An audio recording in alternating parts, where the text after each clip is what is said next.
लगता यह है कि काजी फाइज ईसा साहब की हसरतों का चमन उजड़ गया है।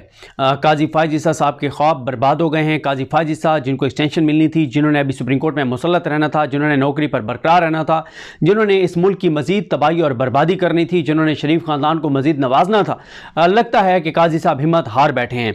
और लगता यह भी है कि काजी फाइज ईसा साहब तक कल रात जाती उम्रा में होने वाली मुलाकात का अहवाल पहुँच गया, डेफिनेटली पहुँच गया होगा। काजी साहब के मुसलसल ये हमें चीज़ें नज़र आती हैं कि वो शरीफ ख़ानदान के कुछ लोगों से वो बरह रास्त या उनके कुछ करीबी लोग वो शरीफ ख़ानदान से बरह रास्त राब्ते में हैं या शरीफ ख़ानदान के करीबी लोगों से राब्ते में हैं, इसलिए काजी साहब तक हर बात पहुँचती रहती है।